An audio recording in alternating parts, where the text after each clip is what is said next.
যখন আপনি মারা যাবেন, দুনিয়া থেকে বিদায় নেবেন, মানুষজন কেউ বলবে না আজকে বৃষ্টির দিন দাফন করিস না, কেউ বলবে না যে তারা 2টা দিন রাখ, কেউ বলবে না। কবরের মধ্যে যখন নিয়ে যাওয়া হবে, আপনার স্ত্রীর কথা মনে পড়বে, আপনার সন্তানের কথা মনে পড়বে, আপনার বাবার কথা মনে পড়বে। সবচাইতে বেশি কষ্ট আপনাকে যে জিনিসটা দেবে, কি নিয়ে কবরে ঢুকলাম, কেন সুদ খাইছিলাম, কেন ঘুষ খাইছিলাম, কেন কবরের জিন্দেগির জন্য প্রিপারেশন নেই নাই।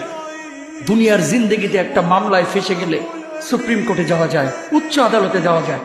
আখিরাতের জিন্দেগিতে কোনো মামলায় ফেসে গেলে পালাবার কোনো আর পথ নাই। চলে যেতে হবে। দালান ঘর, বাড়ি ঘর, টাকা পয়সার জন্য পাগল হয়ে থাকে আমরা, কিন্তু এটা আমার আসল ঘর নয়।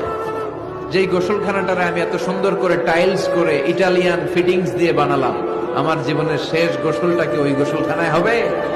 কথা বলে, যেখানে লাশ ধোয়ায় ওইখানে আমার গোসল হবে। এগুলো আমরা ভাবতে চাই না।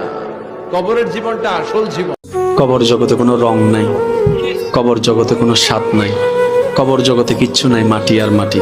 হ্যাঁ, যদি আপনি মালিককে খুশি করে যেতে পারেন, অন্ধকারটাও আলোকিত হয়ে যাবে। কষ্ট করার সময় আপনার কবরের চিন্তা আপনি করেন, আমার কবরের চিন্তা আমি করব। আপনি আমাকে বেশি থেকে বেশি উৎসাহ দিতে পারবেন, ভাইয়া কবরটা সাজাইলা, সারা জীবন শান্তিতে থাকতে পারবে। এটা হচ্ছে মুসলমানের নিয়ম। বলেন, কবর প্রতিদিন ডাক দিয়ে বলে আনা বাইতুদ দুধ।